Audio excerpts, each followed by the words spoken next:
आंध्र प्रदेश के कुर्नूल में भयानक हादसा, बाइक से टक्कर के बाद कावेरी ट्रेवल्स की बस में लगी भीषण आग। अब तक 12 लोगों की मौत की पुष्टि। बस में ड्राइवर, कंडक्टर समेत 42 लोग थे सवार। आग पर काबू पाया गया। 19 लोग अस्पताल में शिफ्ट किए गए। कूलिंग के बाद मृतकों की संख्या का चलेगा पता। कुर्नूल बस हादसे पर सीएम चंद्रबाबू नायडू ने दुख जताया। मृतकों के परिवारों के प्रति संवेदना व्यक्त की। घायलों के जल्द स्वस्थ होने की कामना। राष्ट्रपति द्रौपदी मुर्मू ने भी कुर्नूल बस हादसे पर दुख जताया। शोक संतप्त परिजनों के प्रति संवेदना व्यक्त की। घायलों के शीघ्र स्वस्थ होने की प्रार्थना की।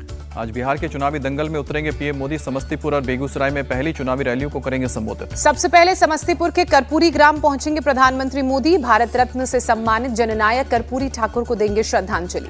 गृह मंत्री अमित शाह भी बिहार के चुनावी रण में उतरेंगे। सिवान में पहली चुनावी सभा को संबोधित करेंगे। सिवान के बाद बक्सर जाएंगे अमित शाह। दोपहर 3:15 बजे रैली को करेंगे संबोधित। पीएम मोदी ने बिहार बीजेपी के युवा कार्यकर्ताओं से किया वर्चुअल संवाद। कहा कि इस बार का बिहार चुनाव नया इतिहास लिखेगा। पीएम मोदी ने आरजेडी पर निशाना साधते हुए कहा, आरजेडी कितनी भी कोशिश कर ले, अगले 100 साल तक लोग जंगल राज को नहीं भूलेंगे। पीएम मोदी ने बिहार के युवा कार्यकर्ताओं से की अपील। कहा कि बुजुर्गों से जंगल राज की दास्तान लोगों को सुनवाएं। पीएम मोदी ने वोट की ताकत लोगों को समझाई। कहा, वोट की ताकत ही है कि राम मंदिर बना, ऑपरेशन सिंदूर चला। बीजेपी अध्यक्ष जेपी नड्डा आज हाजीपुर जाएंगे। प्रबुद्ध जन बैठक को करेंगे संबोधित। बीजेपी चीफ जेपी नड्डा ने पोतेपुर और गोह विधानसभा में चुनावी सभा की। पातेपुर में युवाओं से अपील की। कहा, वोट डालने से पहले जंगल राज के बारे में पता करें। जेपी नड्डा बोले, लालू राबड़ी के राज में अपहरण धंधा बन गया था। फिरौती सीएम आवास से तय होती थी। बिहार में 10 नए एयरपोर्ट्स बन रहे हैं। इसके बढ़ावे को लेकर जेपी नड्डा ने कहा कि इससे विकास आएगा।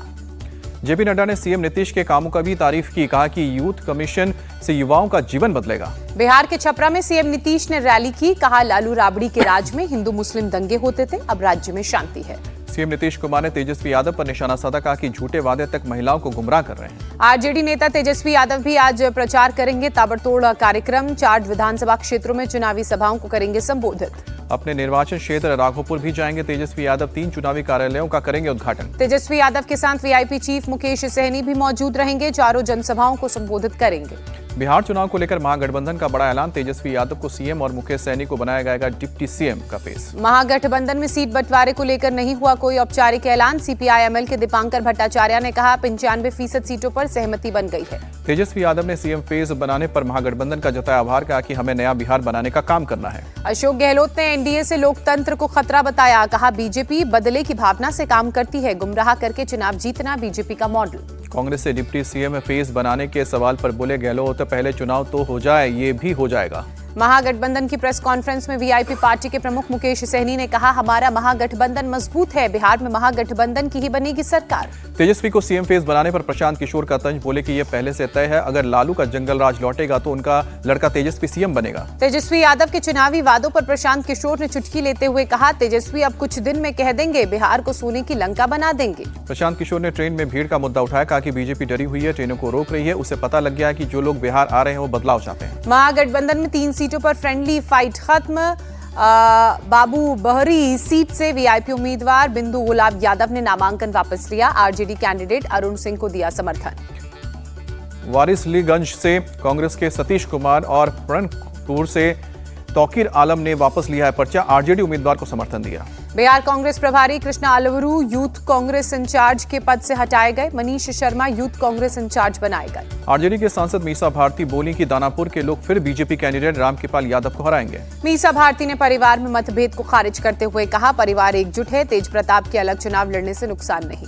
मीसा भारती ने बड़ी बहन के नाते तेज प्रताप को दिया आशीर्वाद। कहा कि वो जहां भी रहे खुश रहे, रोहिणी की नाराजगी कोई मुद्दा नहीं। आज बिहार सरकार मुख्यमंत्री महिला रोजगार योजना की 5वीं किश्त जारी करेगी। अब तक 1.25 करोड़ से ज्यादा महिलाओं को 10-10 हजार रुपए की पहली किश्त दी जा चुकी है। बिहार के लालगंज से आरजेडी उम्मीदवार शिवानी शुक्ला को जान से मारने की धमकी मिली। पुलिस ने फोन करने वाले को किया गिरफ्तार। मैथिली ठाकुर के कार्यक्रम में मिथिला पाक के कथित अपमान पर सियासत गरमाई। उत्तर प्रदेश के बांसडीह की बीजेपी एमएलए केतकी सिंह ने मैथिली को पाक से बड़ा सम्मान बताया था, बाद में माफी मांगी। उत्तर प्रदेश के मंत्री दानिश आजाद अंसारी का बयान। बोले कि बिहार की जनता को भरोसा, प्रधानमंत्री मोदी और मुख्यमंत्री नीतीश कुमार ही राज्य को खुशहाली के रास्ते पर ले जा सकते हैं। दिल्ली में आयोजित चुनाव आयोग की 2 दिवसीय बैठक खत्म। सभी राज्यों के मुख्य चुनाव अधिकारियों को एसआईआर पर फाइनल प्लान तैयार करने के निर्देश।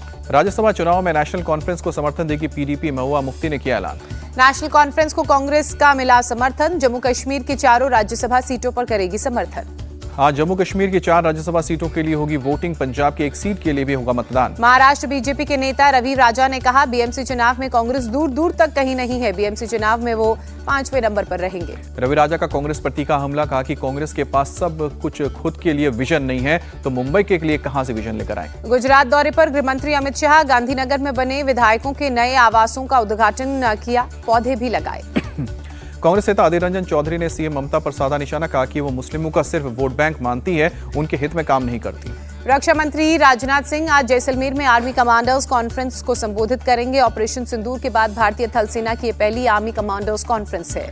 रक्षा मंत्री राजनाथ सिंह ने नेवी की तारीफ की, कहा कि ऑपरेशन सिंदूर से दुनिया भर में मैसेज गया है, भारत हर चैलेंज से निपटने के लिए तैयार है। रक्षा मंत्रालय ने 79,000 करोड़ रुपए के सैन्य प्रस्तावों को मंजूरी दी। जल, थल और वायुसेना होगी सशक्त। सीजेआई बीआर गवई का 23 नवंबर तक का कार्यकाल, सरकार ने नए सीजेआई के चयन की प्रक्रिया शुरू की। छठ पूजा को लेकर रेल भवन में बनाया गया वॉर रूम। रेल मंत्री अश्विनी वैष्णव छोटे बड़े हर स्टेशन पर रख रहे हैं खुद नजर। देश भर में 3 लेवल के बनाए गए हैं वॉर रूम। दिल्ली एनसीआर में खतरनाक स्तर पर पहुंचा प्रदूषण। अक्षरधाम इलाके में एयर क्वालिटी इंडेक्स 400 के पार, सांस लेना हुआ मुश्किल। दिल्ली में कृत्रिम बारिश की तैयारी। बुरारी इलाके में क्लाउड सीडिंग का हुआ सफल टेस्ट। सीएम रेखा गुप्ता ने कहा कि सब कुछ ठीक रहा तो 29 अक्टूबर को दिल्ली में कराई जाएगी कृत्रिम बारिश। यूपी के सीएम योगी आदित्यनाथ ने फायर एंड इमरजेंसी विभाग के कार्यों की समीक्षा की। नए पोस्ट के निर्माण समेत कई जरूरी निर्देश दिए। योगी आदित्यनाथ का बड़ा ऐलान, एक्सप्रेस वे पर हर 100 किलोमीटर पर होगा छोटा फायर स्टेशन। 922 नई भर्तियों का रास्ता साफ। प्रयागराज के सिविल लाइंस इलाके में एक शख्स पर धारदार हथियार से हमला। इलाज के दौरान अस्पताल में मौत हुई।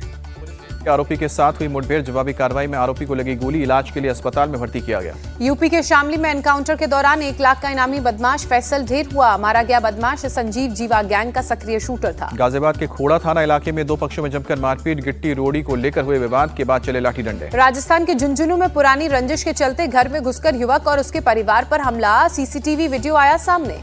जौनपुर में एक शख्स पर पड़ोसियों ने घात लगाकर हमला किया। हमले में ईंट पत्थर और गोलियां भी चली। तस्वीरें सीसीटीवी में कैद। मामूली कहासुनी को लेकर बुलंदशहर में 2 पक्षों में मारपीट हुई। घटना सीसीटीवी में कैद हुई। पैसों के लेन देन को लेकर संभल में खूनी संघर्ष। 2 पक्षों में जमकर मारपीट। पुलिस ने एफआईआर दर्ज करके जांच शुरू की। बिहार के सीतामढ़ी में एक सरकारी स्कूल में नाबालिग बच्चे का शव बरामद हुआ। स्थानीय लोगों ने हंगामा किया।